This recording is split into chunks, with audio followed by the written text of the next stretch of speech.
o Cristo Consolador, o jugo leve. Vinde a mim todos os que andais em sofrimento e vos achais carregados, e eu vos aliviarei. Tomai sobre vós o meu jugo, e aprendei de mim, que sou manso e humilde de coração, e acharei descanso para as vossas almas. Porque o meu jugo é suave e o meu fardo é leve. Todos os sofrimentos, misérias, decepções, dores físicas, perdas de seres queridos, encontram sua consolação na fé do futuro e na confiança na justiça de Deus, que o Cristo veio ensinar aos homens. Sobre aquele que, pelo contrário, nada espera após esta vida, ou que simplesmente duvida, as aflições pesam com todo o seu peso, e nenhuma esperança vem abrandar sua amargura. Eis o que levou Jesus a dizer: Vinde a mim, vós todos que estáis fatigados, e eu vos aliviarei.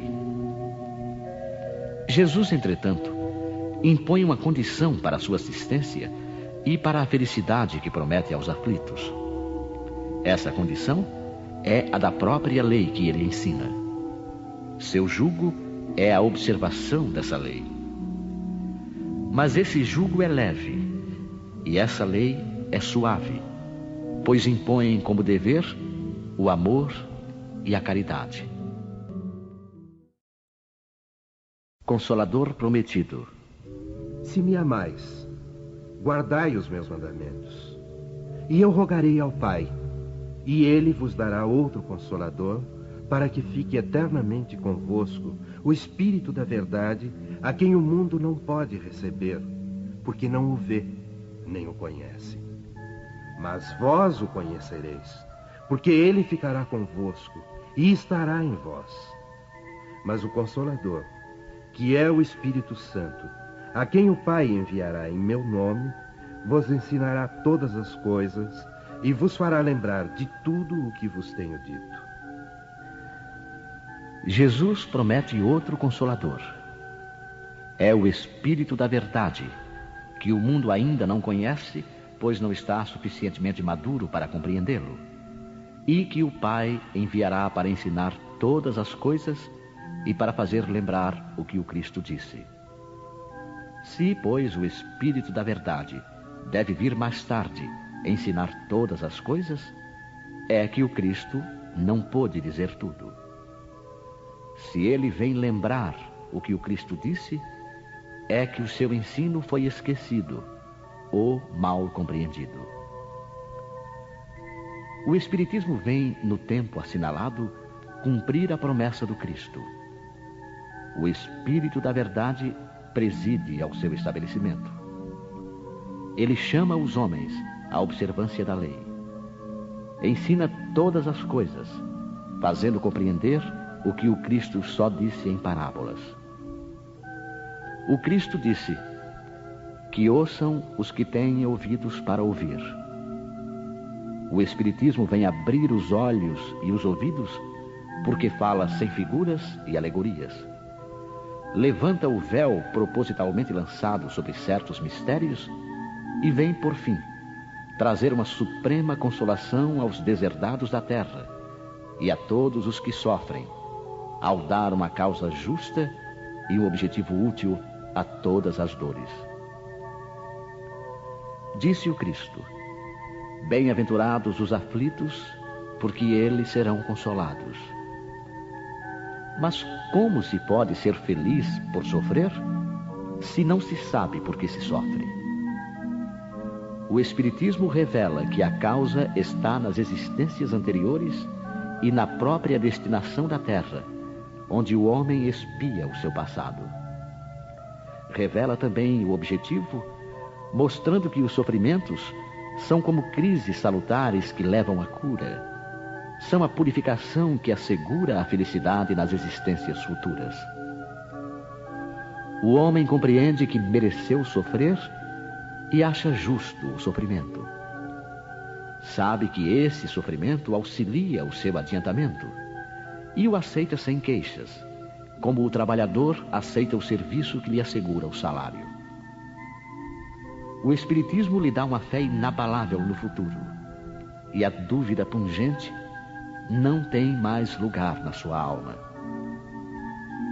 Fazendo-o ver as coisas do alto, a importância das vicissitudes terrenas se perde no vasto e esplêndido horizonte que ele abarca, e a perspectiva da felicidade que o espera lhe dá a paciência, a resignação e a coragem para ir até o fim do caminho.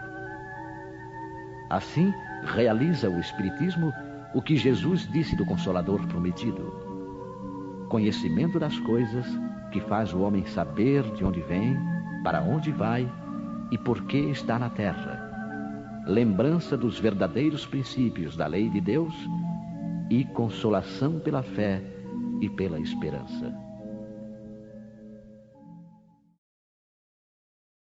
Advento do Espírito da Verdade. Espírito da Verdade, Paris, 1860. Venho como outrora, entre os filhos desgarrados de Israel, trazer a verdade e dissipar as trevas. Escutai-me. O Espiritismo, como outrora a minha palavra, deve lembrar aos incrédulos que acima deles reina a verdade imutável. O Deus bom, o Deus grande que faz germinar as plantas e levanta as ondas. Eu revelei a doutrina divina, e como um segador liguei em feixes o bem esparso pela humanidade e disse: vinde a mim, todos vós que sofreis. Mas os homens ingratos se desviaram da estrada larga e reta que conduz ao reino de meu Pai, perdendo-se nas ásperas veredas da impiedade. Meu Pai não quer aniquilar a raça humana. Ele quer que, ajudando-vos uns aos outros, mortos e vivos, ou seja, mortos segundo a carne, porque a morte não existe, sejais socorridos. E que não mais a voz dos profetas e dos apóstolos, mas a voz dos que se foram se faça ouvir para vos gritar: crede e orai. Porque a morte é a ressurreição, e a vida é a prova escolhida durante a qual vossas virtudes cultivadas devem crescer e desenvolver-se como cedro. Homens fracos, que vos limitais às trevas de vossa inteligência, não afasteis a tocha que a clemência divina vos coloca nas mãos para iluminar vossa rota e vos reconduzir, crianças perdidas, ao regaço de vosso Pai. Estou demasiado tocado de compaixão pelas vossas misérias, por vossa imensa fraqueza, para não estender a mão em socorro dos infelizes extraviados que, vendo o céu, caem nos abismos do erro. Crede, amai, meditai todas as coisas que vos são reveladas. Não mistureis o joio ou bom grão, as utopias com as verdades. Espíritas, amai-vos. Eis o primeiro ensinamento. Instruí-vos. Eis o segundo. Todas as verdades se encontram no cristianismo.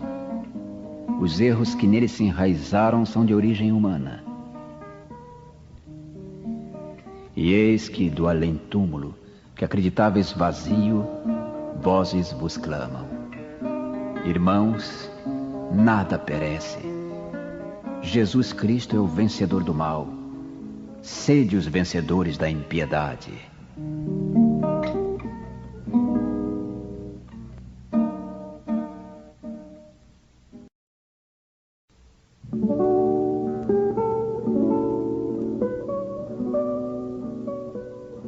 Venho ensinar e consolar os pobres deserdados. Venho dizer-lhes que elevem sua resignação ao nível de suas provas, que chorem, porque a dor foi consagrada no Jardim das Oliveiras, mas que esperem, porque os anjos consoladores virão enxugar as suas lágrimas. Trabalhadores, traçai vosso sulco.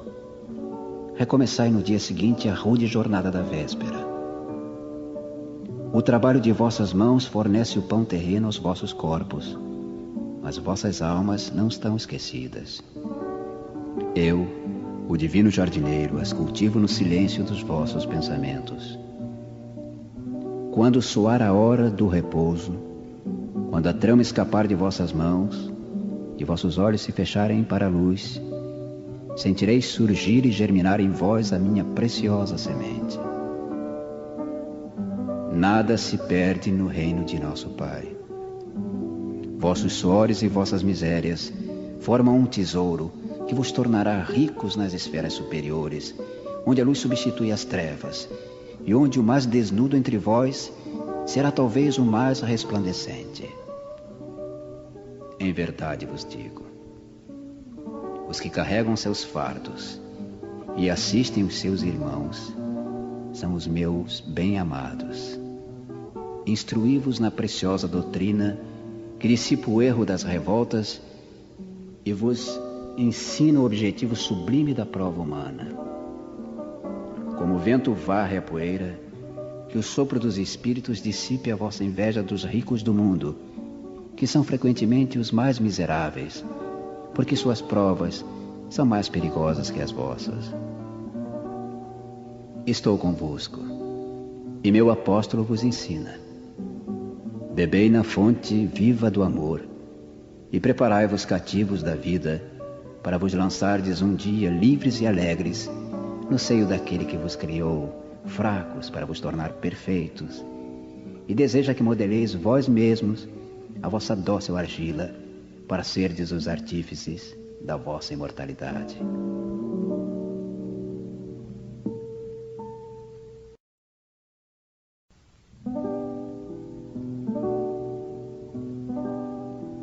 Eu sou o grande médico das almas, e venho trazer-vos o remédio que vos deve curar.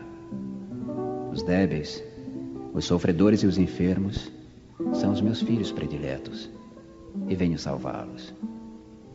Vinde, pois, a mim, todos vós que sofreis e que estáis carregados, e sereis aliviados e consolados. Não procureis alhures a força e a consolação, porque o mundo é impotente para dá-las. Deus dirige aos vossos corações um apelo supremo através do Espiritismo. Escutai-o. Que a impiedade, a mentira, o erro, a incredulidade sejam extirpados de vossas almas doloridas. São esses os monstros que sugam o mais puro do vosso sangue e vos produzem chagas quase sempre mortais. Que no futuro, humildes e submissos ao Criador, pratiqueis sua divina lei. Amai e orai. Sede dóceis aos Espíritos do Senhor. Invocai-o do fundo do coração. Então, Ele vos enviará o seu Filho bem-amado para vos instruir e vos dizer estas boas palavras. Eis-me aqui. Venho a vós porque me chamastes.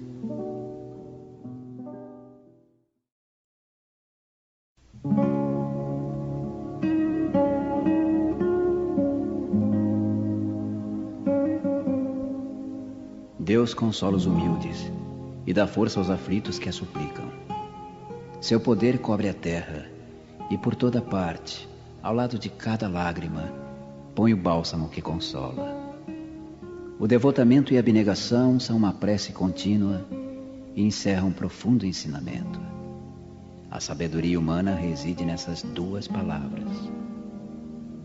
Possam todos os espíritos sofredores compreender esta verdade, ao invés de reclamar contra as dores, os sofrimentos morais que são aqui na terra o vosso quinhão.